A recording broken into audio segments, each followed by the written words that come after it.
There's a particular reason they're sent from the garden. They've eaten and they've tasted of the tree of the knowledge of good and evil. If they were but to reach out their hand and take of the tree of life, there's no stopping them. And they have not the moral capacity at this moment. So hence they have to go out to the world and learn. But by that very nature of going out to the world and stepping from that presence, from that level of knowledge, from that level, you would say, of sacredness, of sanctity, of eternalness, because they're lucid at this point, they're almost in a dreamlike state. How do they get back in? See, the greatest revelation, they have not the capacity to understand. The greatest point that would actually enable them with freedom to move in and out, they've not created, nor can they perceive of it. By the very nature of the moment that they stepped into what we would call the terrestrial world, there is a sinking into mud and mire that occurs, getting deeper and deeper. And you notice I use the word mire very deliberately. Maya, into illusion. Is there any of us that never has stepped on an ant in their life?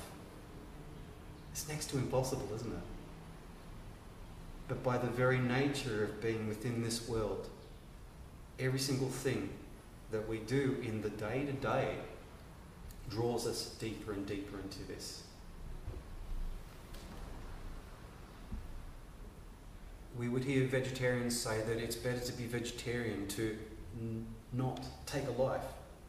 But I struggled with this for years when I was vegetarian.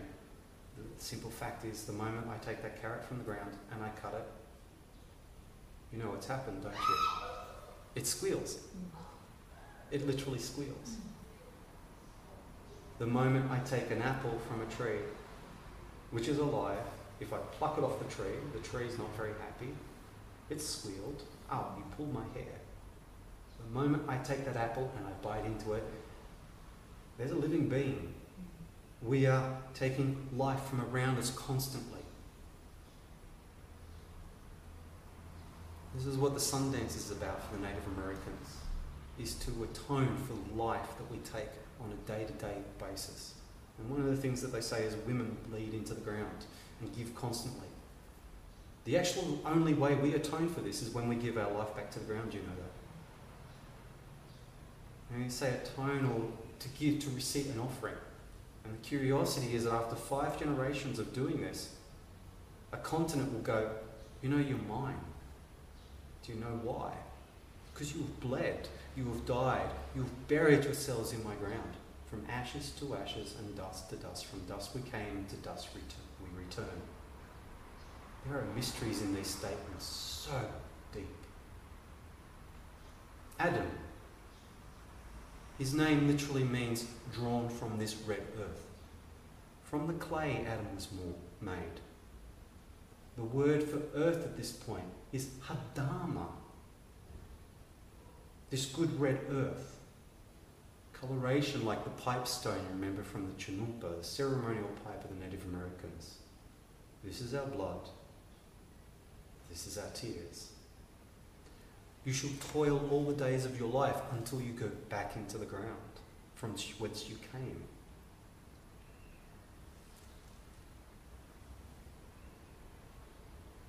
There is not one thing that we can do, literally, that will redeem us from our actions. Does that make sense to everyone? The moment you've done something, it's done. You can't go back and change it, can you? You can live a good life after that, but does that change what you've done? Never. And this is an interesting thing, is that we have practices after practice after practice that's to get us to live a good, just life. And this comes throughout the traditions. You see where I'm going with this? Well, I shouldn't say where I'm going with it, where it's being guided to. Because this is a clear stream with me. There's no way I can contain all that information that I have access to. My brain just won't take it. It's too much. If I stop meditating, I become dumb over months. Because I'm using something here that's limited in capacity. But there's nothing on this earth, there's not one life that we take that we can ever bring back or make good. And this is the thing that we need to understand. We're taught practices to try and live a good and just life. This is the beginnings of the Kabbalah. And this is the beginning of the mysteries. This is the beginning of the receipt of the law. Whatever tradition you're talking about. The law that teaches how to act justly. How to have that moral capacity that's going to let us freely move throughout the tree of life. I received what I received throughout the traditions because it's like, okay, your heart is like this, I know it. You know for a fact, Morag, of yourself, that you're not perfect. You know for a fact that you still make mistakes. By the very nature of being here, there's consequences for every single thing I do, good or bad. Don't move, don't step on anything, don't breathe. I say this a bit of this tongue in cheek. I eat meat, I have to. There's nothing at all that I eat that I don't bless. And I know that cost. I know the cost that comes to the butcher that has to kill that animal for me. Could I do it myself? Yes. Do I like needing to do this? No. We can have a moral argument about the karma behind it. The thing is that in this world there is sacrifice. Through grace and our faith are we saved. It's a very, very powerful statement. We are redeemed by grace. We are redeemed by faith. And there is a scripture that I found once. I never found it again. I really wish I had. For they shall be saved by their faith. This is from the Christian Bible in the New Testament. It doesn't turn around and say faith in Jesus Christ, faith in whatever name of God you want to use. It just says your faith. Very powerful. I was only, I think, 15, 16 when I discovered this. That's what pouring through Scripture will do for you. So we'll go back to the Kabbalah. Adam, they say first man, first woman. There's two different points we have to look at here, not to go too far. Sometimes when they're talking about Adam and Eve, they're talking about individuals, two individuals. Sometimes when they talk about Adam and Eve, they're talking about people in general. And to give you a reference for this, Adam's about to be sent out of the garden. He says, but what happens if I come across people out there? They might hurt me. Hello? There's people out there. The other thing is that it says, when they're in this state of grace and they're about to be sent out from the garden, God fashions them clothes of skin. We get shown this today to being, woolly, furry things. It's talking about a physical human sheath. Clothes of skin. We're clothes. See, we're all born naked and born in innocence before the divine, whatever you want to call it. That heart, that naked birth before the divinity in ecstaticness, in humility, in supreme love, in adoration, is not worship. Do you worship your mother and father? But do you have adoration for them? Definitely.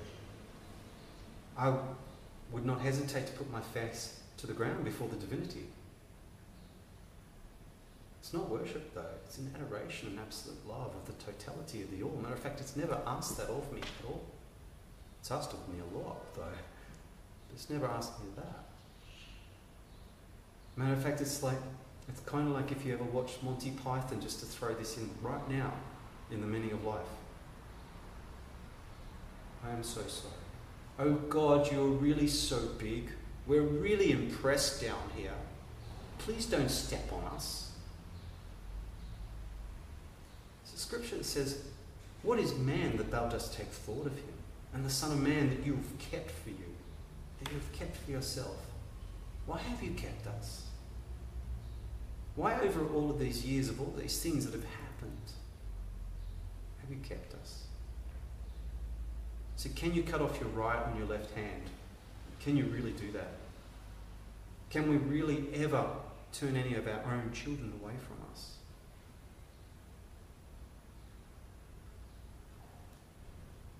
The gypsies got it right. that we are all stardust. We are all the descent of light from stars that have collapsed, that have come from stars prior, and prior to that, and prior to that, from the beginning of this universal age to the end of the last one, ad infinitum, backwards and forwards through time and space. Pure consciousness. It says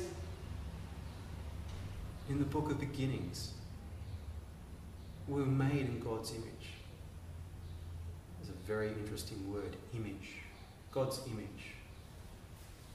You can take that quite literally, or if you start to think about what that which causes to become is pure consciousness. What image? What thought? See, what pervades and exists across time and all this energy is pure thought. And now we're starting to get the understanding of the Kabbalahs. These are the machinations and the workings of the divine mind. The schematics of the universe. The schematics of our own very mind. It's by no means a coincidence that when we look at the neural pathways in the mind, we look at the same system as a tree's root systems, the way the cerebral cortex works. That the brain is made of grey matter, which is 70% silicon. Pathways that are crystalline that lay out. It's quite amazing, isn't it? When you look at the traditional tree of life, you'll see these are actually the pathways that are laid out on the traditional tree of life of Etz Chaim.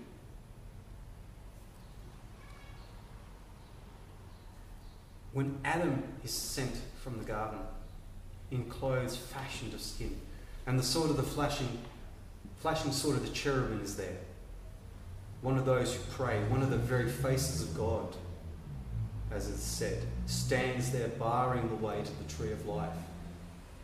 There is an angel that is dispatched straight away, and his name is Ratziel. Ratziel. Ratziel. Yes. His name literally means secret of God, or God's secret, or God has a secret. And he is sent out, which was gets called the Sefer Ratziel at that point, to find Adam. And Adam is to recite the Kabbalah. Literally, the Kabbalah, literally at this point, means a knock at the door. Knock and the door shall be open to you. There's a knock at the door for Adam. Now, Adam's just entered into a world of pain, literally. He's going to have to work. He's going to have to toil. He's going to have to bear fruit from the ground.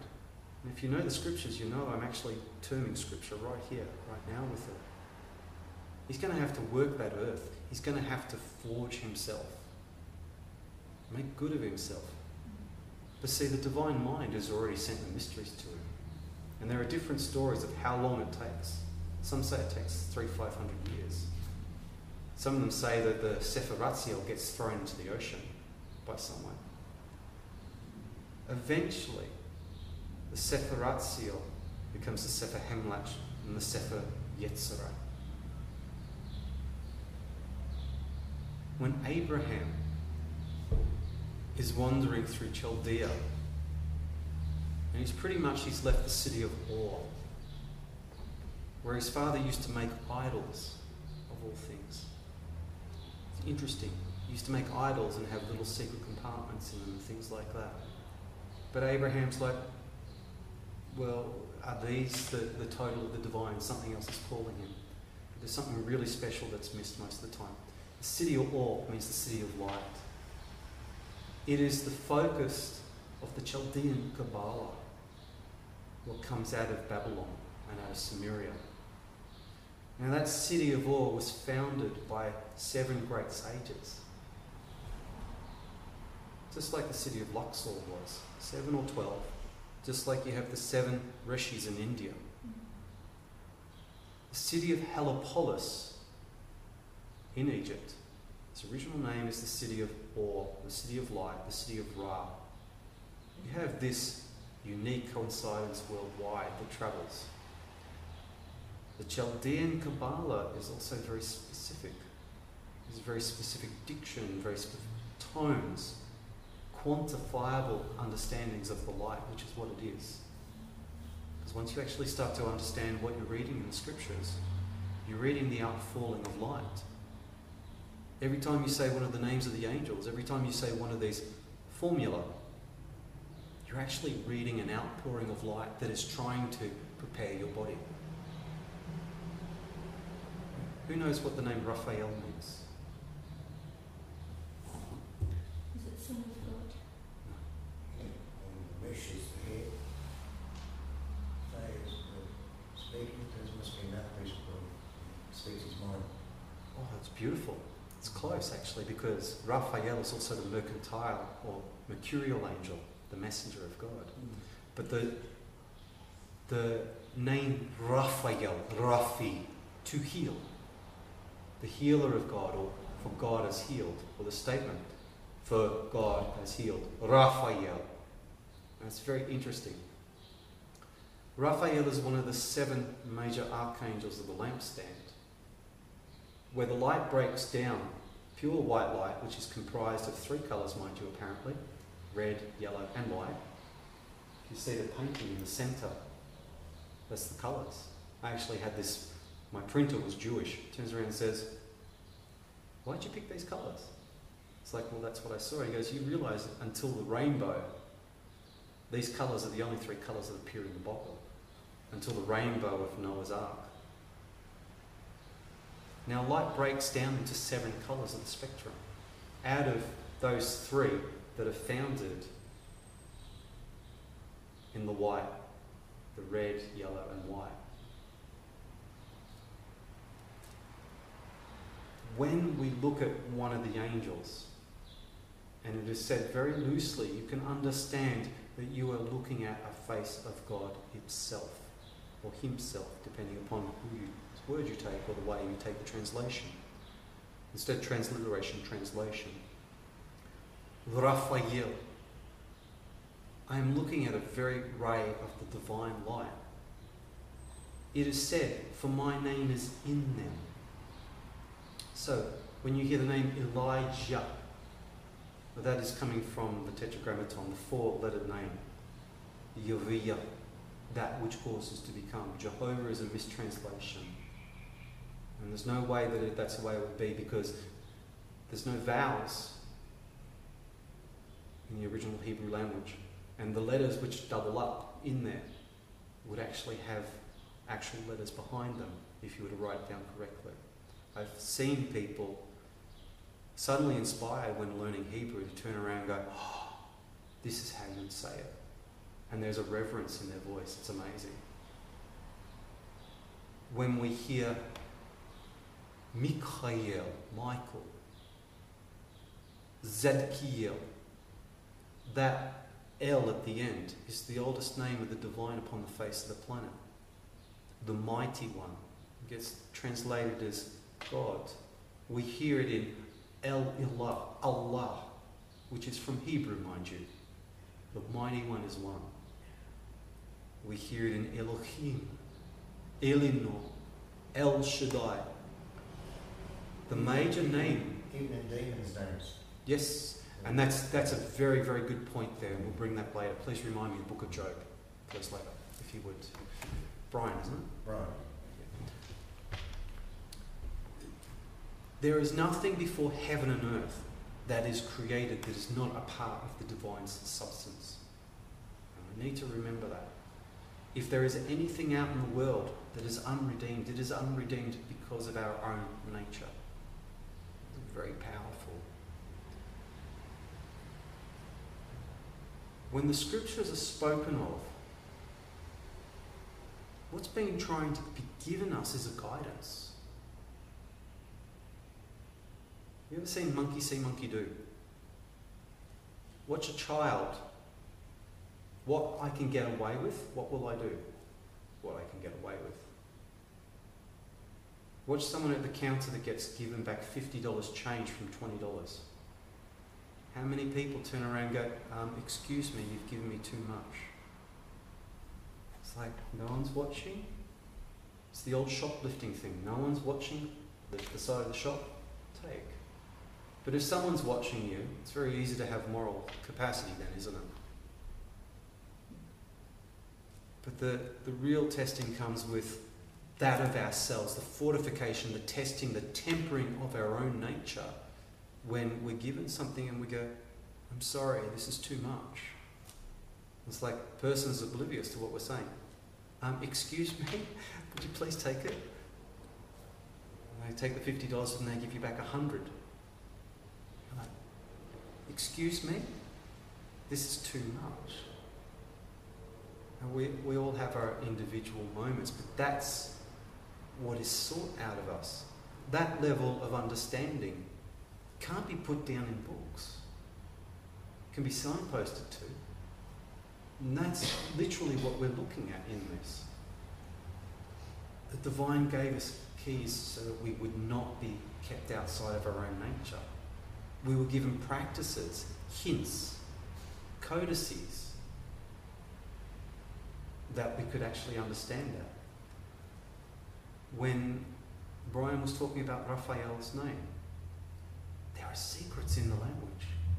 See, the letter Resh, the old Aramaic for it, it's the back of the head. And eventually the tail of the Yah is from Pharaoh's beard. The letter Mem, Moshe, Mem, which literally means water. The Egyptian is 2 lines of this, which is water. The oldest form of this, M, is a nice cursive, like that. It's quite beautiful, which means that there's a language even much older. When we understand what's in these, they are frequency,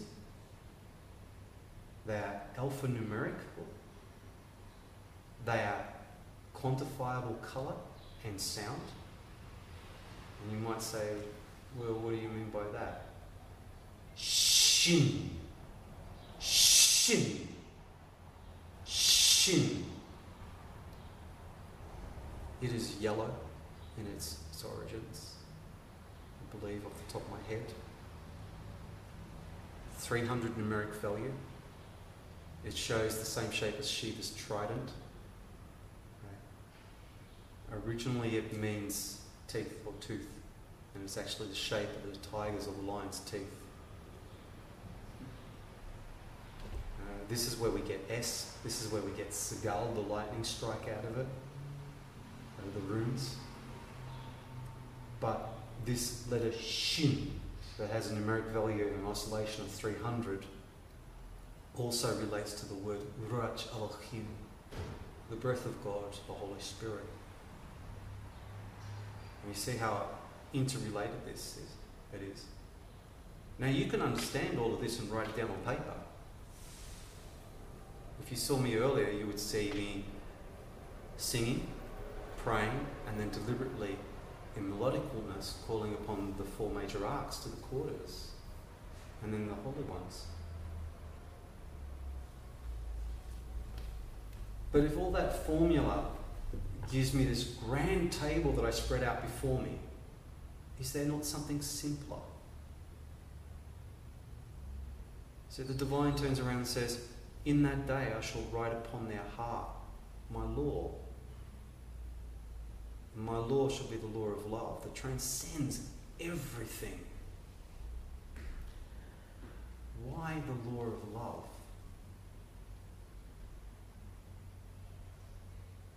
Every single thing I got taught, what I would say magically and ritually wise, I reduced down to prayer form. It became exceptionally powerful because I had that structure, all the geometrical structure and power and patterning that's in it. It's phenomenal. I can draw you down Solomon's temple freehand. I can draw you down the Ark of the Covenant freehand. I can tell you the harmonics that are in it, the magic square system. It's for naught. Because you see, I go out in nature and I stand upon the mountain, and there is pure flow through. Because that quiet, still voice has gone, you know, this was just layering to get you here.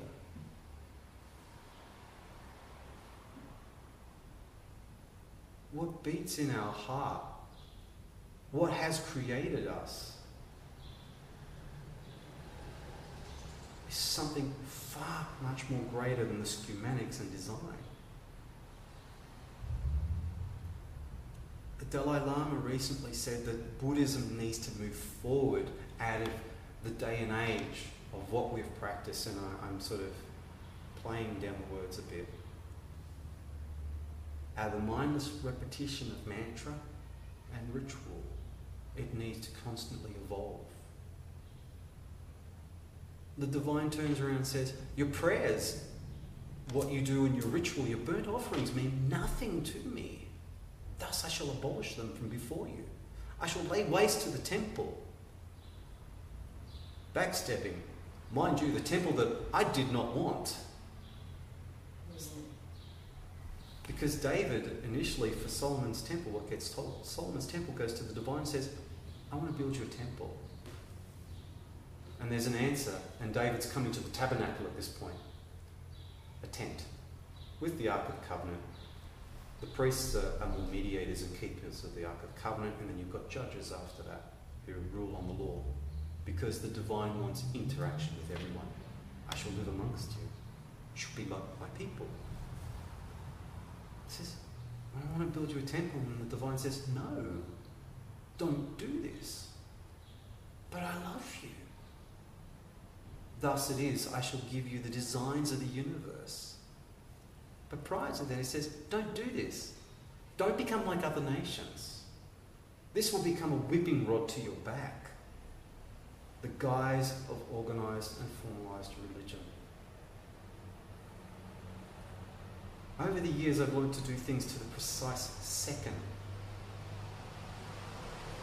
Because I listen, and I'm in the flow of it. Where I've not, motorcycle accident, in hospital, both arms destroyed, chainsaw through my leg, to the second because I did not listen to walk away. Where I've listened and gone, okay, I've ended up in the most phenomenal places with the receipt of things that I just never would have experienced. And we're talking about to this precise moment. I got to see Orion to the horizon. And the first time in 2,500 years nearly, because I followed what I was told. December 31st, 1999. I didn't even know what Orion looked like to that point. As I saw the clouds come over, and we were doing Pope ceremony, overlooking the valley there. So, 3 stars shone out through the clouds. And then the clouds opened up around the 3 stars. This is huge. Then the belt of Orion showed, and then the whole of Orion. And I sat there and went, that's Orion. I'd never seen it before. And the Egyptians show this as the concise turnover of the age, because it works off a harmonic constant, the universal harmonic constant. And as it comes back, it will show the next point to the change of the epoch from one astrological age to the next. These are the signs of the end of the age. The coming of Orion, the resurrected or wounded God, the sign of Osiris, the sign of Christ. See, when you follow that inspiration in your heart, when you follow the Spirit, if you want to use the terms Holy Spirit, when you follow that, it is most holy. I'm going to go back to now the Kabbalah.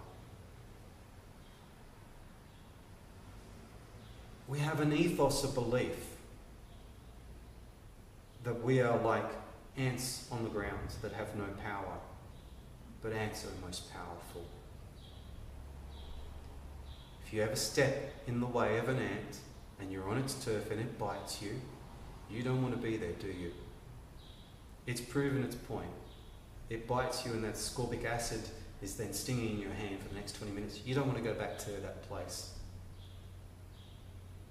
The ant knows that given the right position, it can move anything. And if it can't do it, it'll go and get a whole bunch of others. The thing is, the sum total knowledge of absolutely every single thing that has ever been, that stands to this moment of when you were created, and then what's flowing in and out of you now, and all the knowledge of this universal age, is in the outfall of light that is flowing into you constantly. But what am I that you do take thought of me?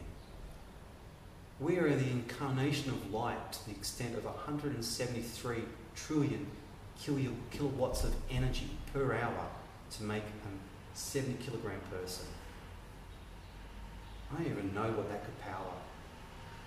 You start to think of that amount of alokas, that amount of light incarnated walking around. Why can the eagle not fly? Because it thinks it's a chicken?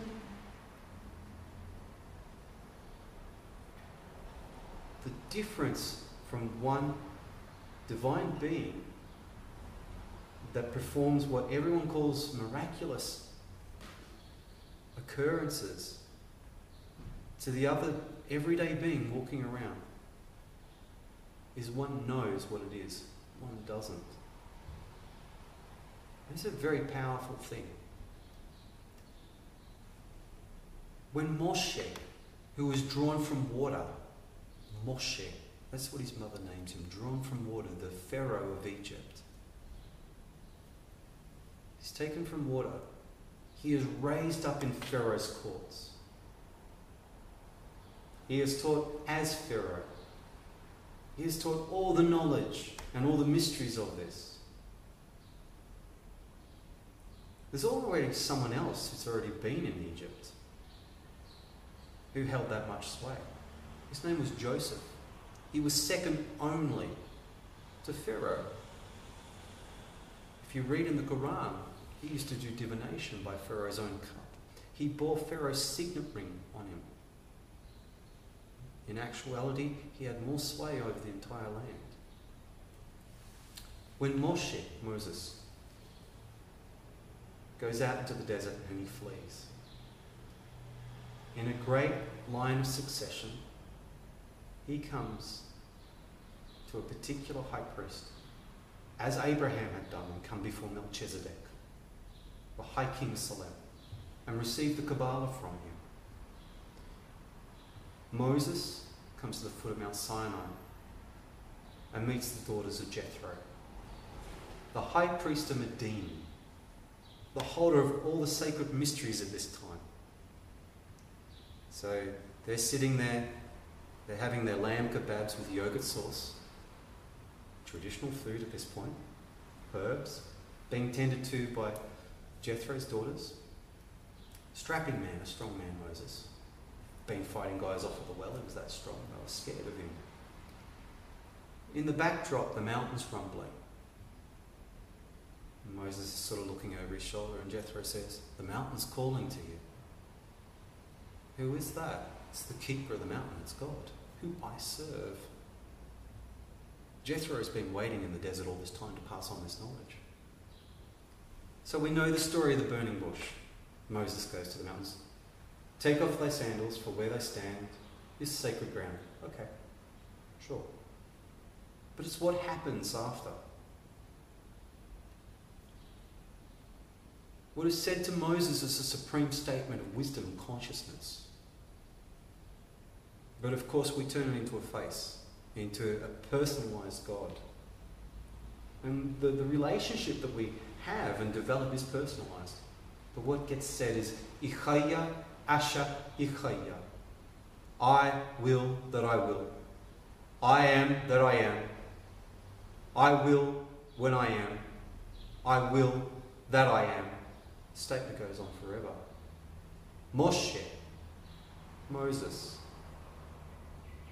If you reverse his name, it becomes Hashem, the name. Then standing there, stammering, because Moses used to stammer when he got nervous.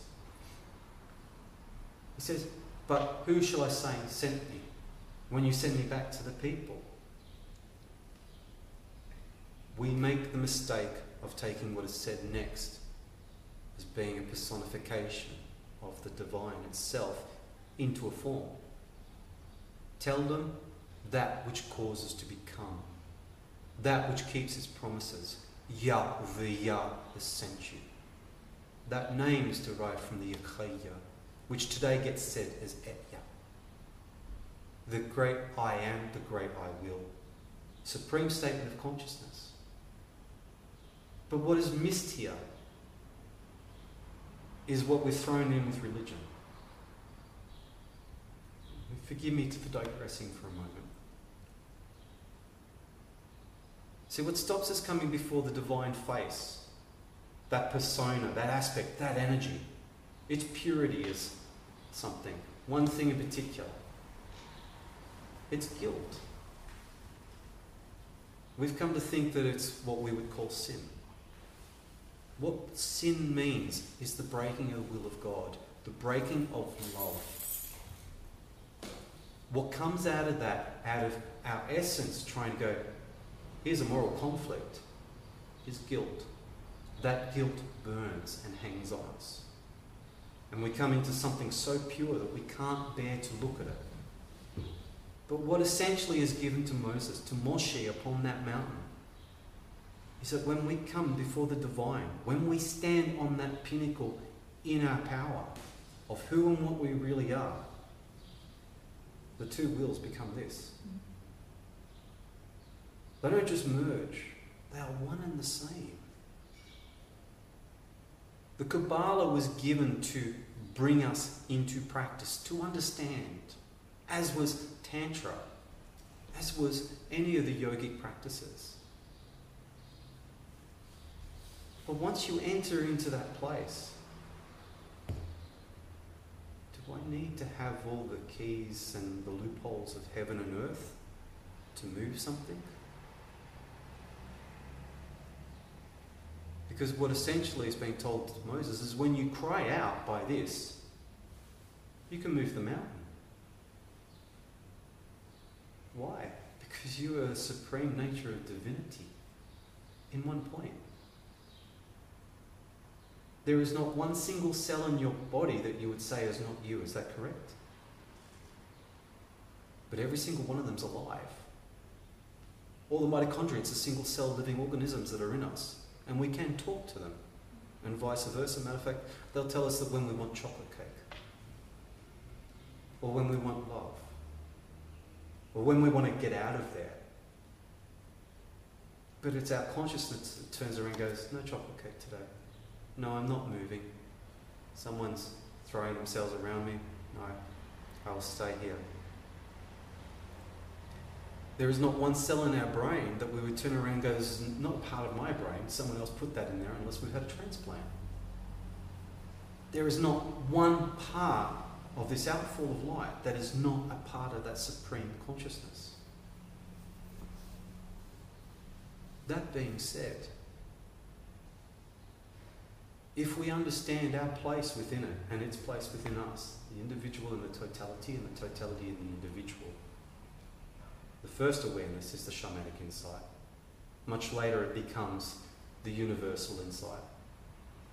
Much later it becomes the eyes and mind and heart of God. Much later it becomes something even greater, and it keeps on developing.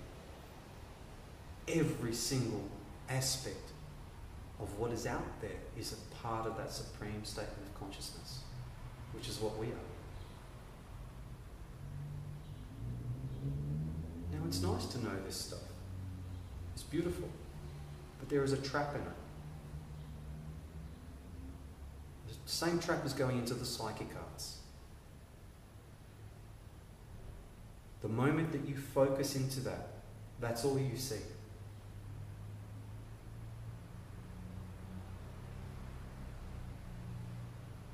Why is the breaking of love such a devastating thing?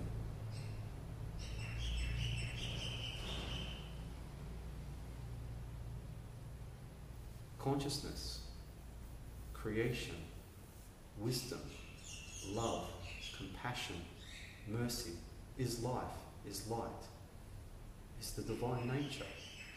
They are one and the same thing. And just to throw this out there, is that when you lie, the old Peter Pan thing, what happens to the fairies? You harm the fairies. It is the same thing. I mean, I'm putting it that so that we have that smile on our face. Well, I should say that's flowing down in honesty.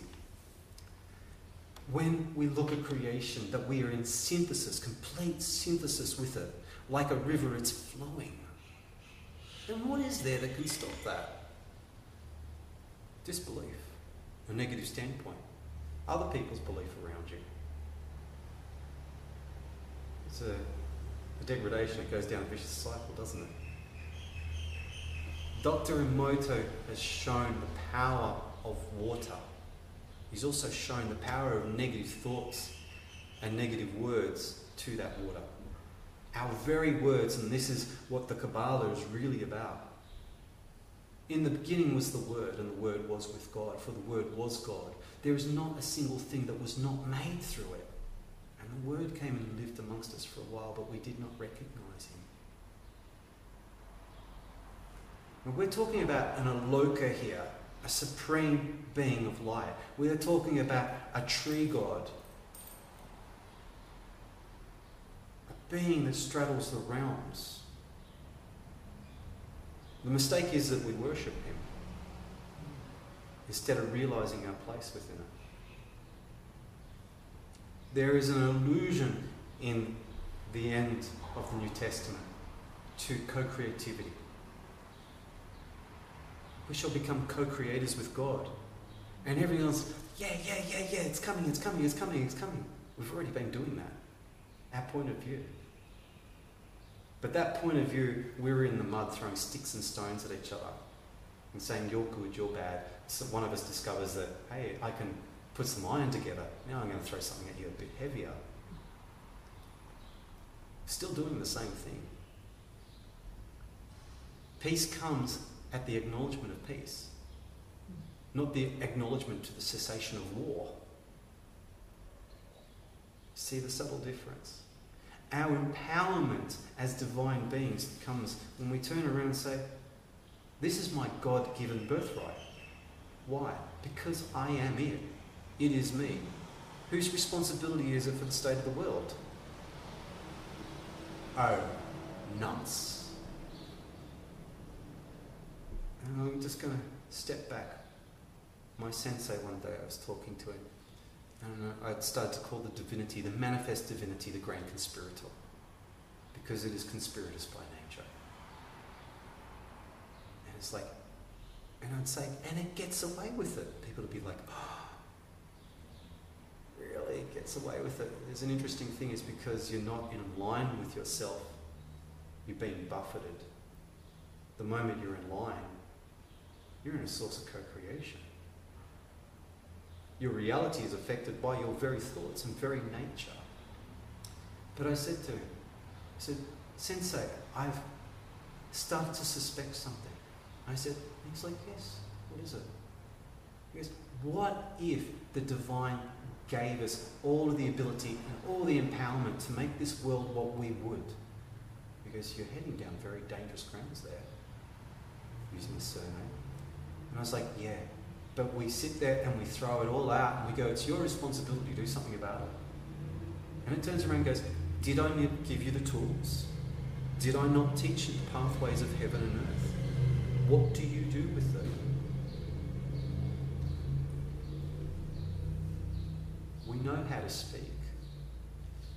Human beings, as one of the most remarkable of creatures on this planet, spend who knows how long of our lives teaching our children diction, eloquence. And now it's become, nah, yeah, I don't know. Think about it. The power of reality that is created. And I'll say this right now. Each one of you, if you would, just under your breath, turn around and say to yourself, I feel good. Just say it under your breath and see what happens. That power of creation in that term. And I've dealt with a lot of pain in my life. First time in my life since I was 16, I'm off medication. Since the start of this last year, gone past. First time in my life. And I knew and I could see people would ask me, and I don't like to lie, how do you feel? And I'd tell them the truth. And I'd feel my body go, eh. But if I turned around and shanghaied my mind and my body's energetics and go, I feel good. Be like, What just happened there? Nuts. Don't want to acknowledge that. Of course, acknowledge it. Your reality is being affirmed by the statement. And lactic acid is being released into your body the moment you say something negative about how you feel. The moment you start to talk about the past, if you can't find a positive way of describing that experience, that whole situation is relived. Your body starts to clamp down and starts to go into pain. See, the reason why we're aging, and this is a simple scientific fact, we're not meant to age past about 24 to 28. Our bodies regenerate every single cell except for our teeth every single 7 years. Then why do we not have an immaculate body? Because we bear that experience and we transfer it from cell to cell. You should have no scar tissue after 7 years. But we transfer that memory. And we have to get it out of our body and we have to let it go. That's our karma. That's actually karma. The experience and memory of what we've done.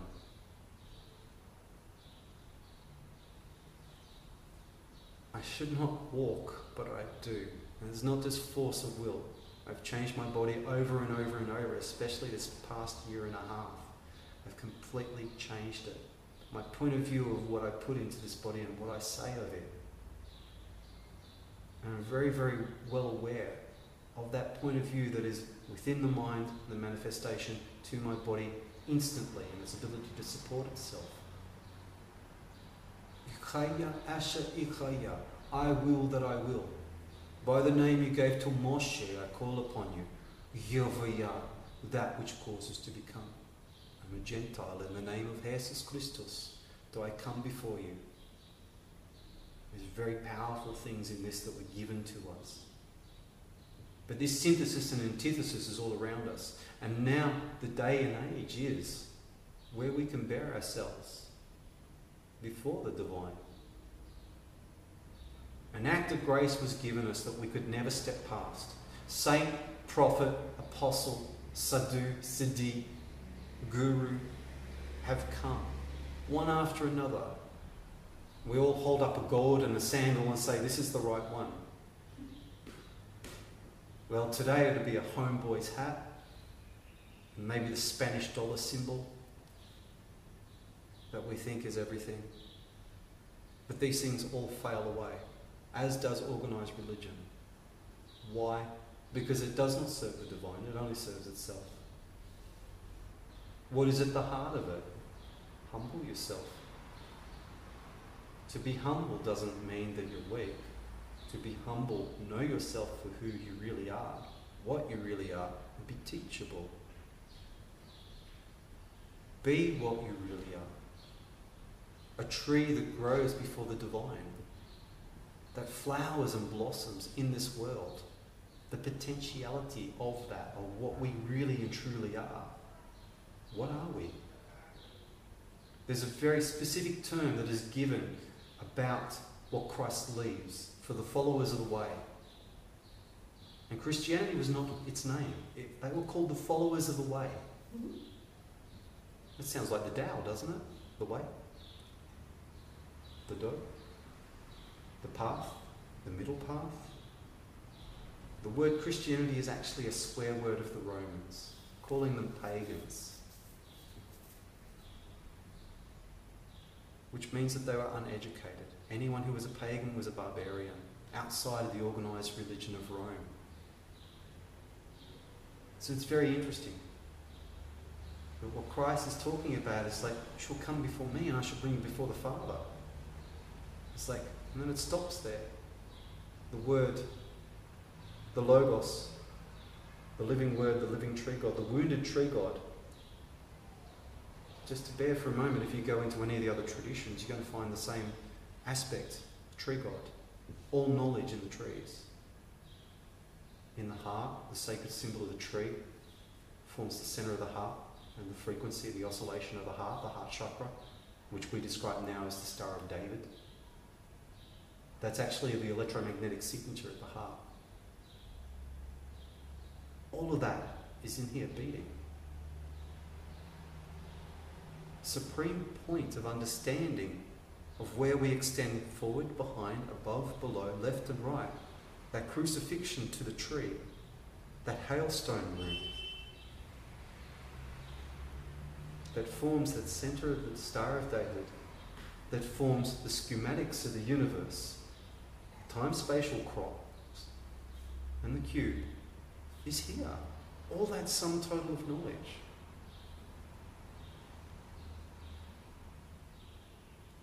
So bear this to you. You're a living aspect of that tree.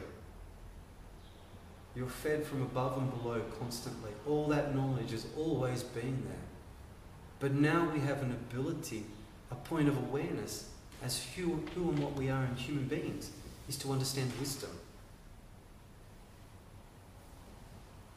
Let he who has wisdom understand. This has always been within us. If we listen, if we have the heart of a child,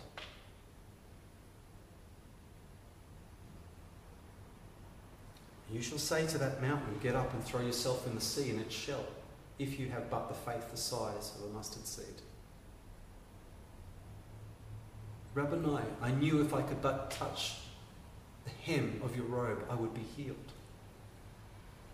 Go and be well, because your faith has healed you. He didn't say I healed you. It's your faith. See that woman that he's talking about that bled and bled and bled and bled and bled for year after year, who would be considered ritually unclean by the Hebrews. She had turned around and said, if I can but touch the hem of his robe, I will be healed. But what was making her ill in the first point? Point of view that she was holding on to. The degradation of her being by experience from the outside world. That divine seed and origin that we see ourselves as being whittled away. What is given to us essentially in the Kabbalah and the receipt of the Torah and the Talmuds and the Tanakh, the books of the prophets, it's the patterning of time and space. Each time that we say a name, our frequency would change and be raised up.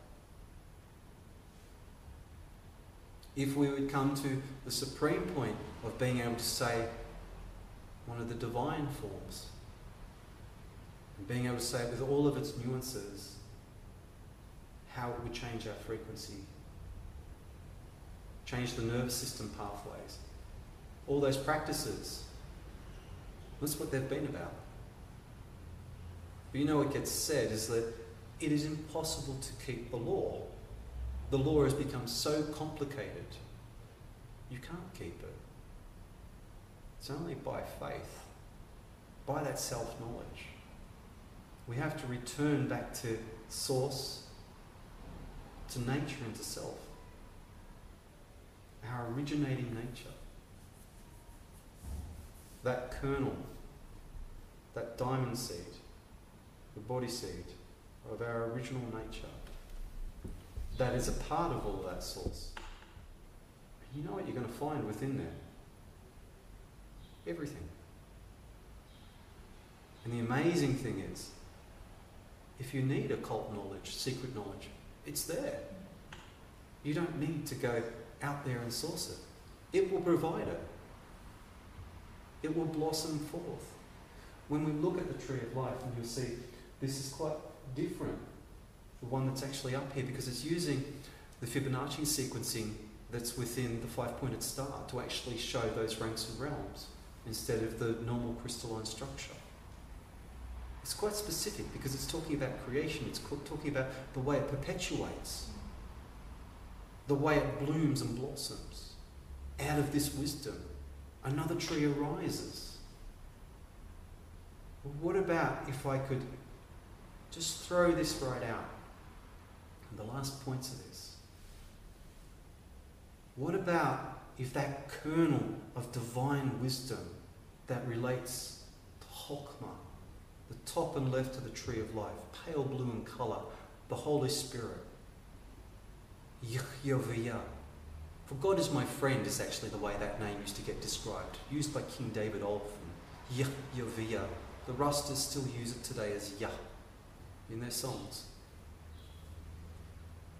What about if that wisdom and the causation of what it is fed into my being eventually creates in me a tree so vast and big that I support the beings of a likened universe to this? What about if eventually they too themselves expand so great in consciousness because of that seed thought that they father and mother in progenesis another universe? We see this in our children, and we see that in mortality.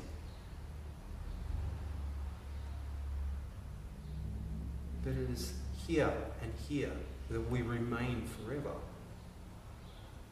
With that consciousness that is limitless, is eternal is actually the name. The axis mundi, the sacred pivotal pointed space. What we have to do is redeem that. Because out of this statement, axis mundi, we get the word mundane. So the only reason the earth is not holy is because of you, it is said. Isn't that interesting? If you would but redeem it, then it would be sacred again. It would be sacred to you and it would be sacred to me. The only reason that we have demons about us is because of what we've done.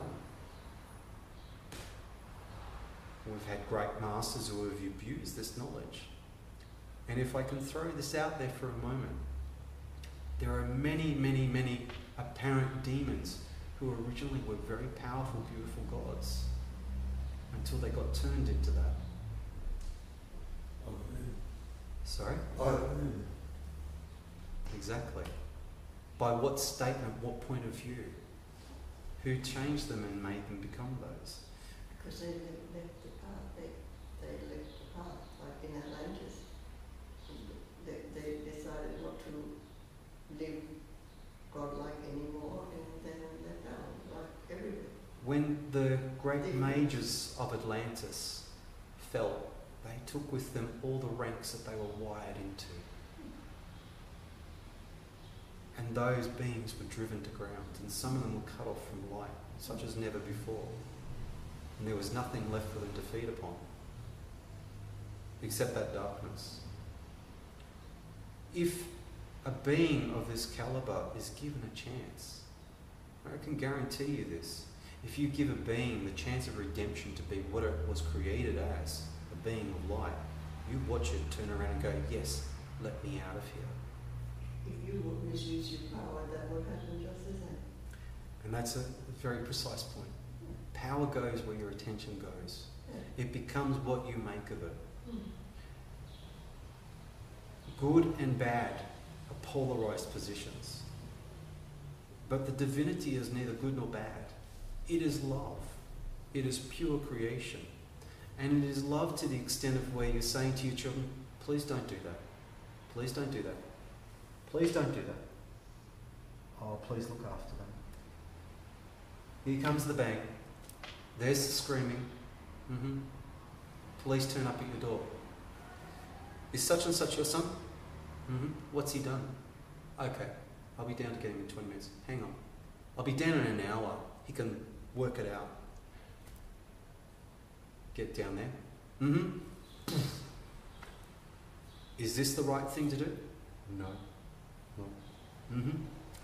There are some points where we have to learn the hard way.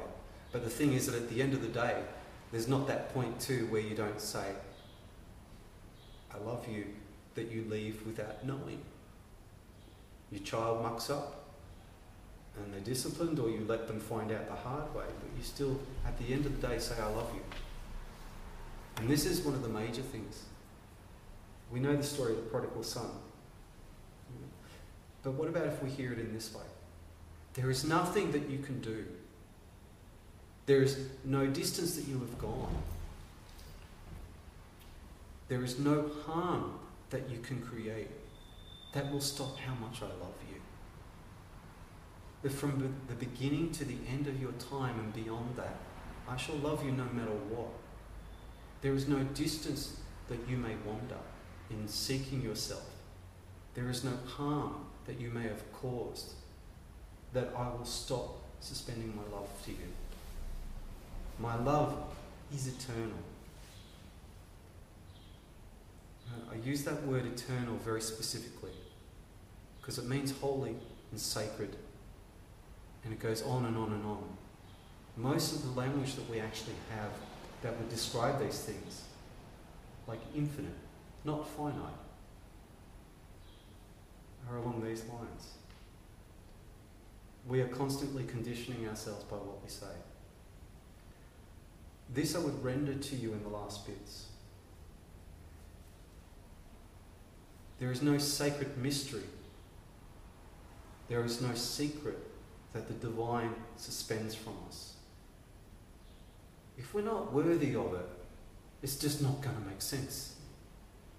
If we try to abuse it, it's going to come back on us. You know, if you look to the pages of the book there, it's all sitting in front of you. There's nothing that I've written in my lifetime that's going to be suspended. But the first major standpoint of any information that is released is this, the unifying nature. Shema, O Israel, Yahweh Elono, Yahweh Echad. Hear, O Israel, the Lord God of your forefathers, God is one. Yahweh Echad. Now, just to really throw it out there, this word Echad, its numeric value is 13. It can mean one. It can mean this, united. For God is united. Allah Echad. Elul Echad. The Mighty One is united. Before the vault of heaven and the heavens and all the realms that extend on and out beyond that, beyond anything what we would consider the divinity to be, there is no separation in it. There is no disenfranchisement. There is no turning around and calling one person a Muslim, one person a Christian, another person a Buddhist. They are all just a part of the light. We're all one. You said atone before. I say from atonement to at-one-ment. Nothing to atone because there was no sin. I was steeped into Catholicism, as you know. And this whole idea of I am not worthy to receive you stopped it all of my life. As long as I kept saying that, nothing good would come to me. And that is what religion is constantly doing. And to realize that at one moment that there is no sin, it's just a mistake and get on with it. And it is a mistake. And that's what I'm about, finding people to have that co-creation of creation-centered spirituality which comes from the God. And Look at that. Yes. Look at that. this aspect, remember we were saying there is no way that the law could ever be fulfilled of what you have to do to actually overcome the mistake, the murder, the death all around us. There's no way. From the moment that you take the first animal's life, The law wasn't complicated, man complicated. we complicated it. But still in that simplicity, the moment that we're in this cycle, you cannot stop it. It's self-perpetuating. But what changes it is grace. What changes it is grace. And this is the power of this, is that if we turn around at any given moment and we bring ourselves to that heartbeat, our own heartbeat, there, within that breath that is flowing in and out of us, is that eternal grace. That it is there. Sometimes we need to go through the mechanics. I mean, that's what religion realistically was for, is practice. Religion is akin to the word yoga. It means practice. These practices will get you here. And to say, for instance, there's nothing like a ritual bath ritually cleansing down of the effects it has on you. Wow, I feel better. Cleanse down, frankincense and so on, anoint with oil. Wow, I feel really different, set a tone. But all of this can be passed away by the simple act of prayer and communication. It doesn't have to be vocalized outside. And to give you this last moment of this, that voice of the divine, or the all, or the light, or that which is, or the pure wisdom that is forever, or the light. You notice what I'm doing? Because there is a manifest aspect of divinity. There is the unmanifest on top of that. Then there's beyond that, and then there's beyond that, and there's beyond that. Once you come into these supreme statements of consciousness and wisdom, you've got a lot of catching up to do. But there is not one point where it will suspend itself from you if you make that connection. It's just that we've got to get it out of the way, get out of the way. And if we understand the old veil of the temple, Solomon's temple, it was about a foot thick. And then there was stuff on the outside, and there was all these layers to stop us from going in there. Why? Because we had so much rhyme in the way.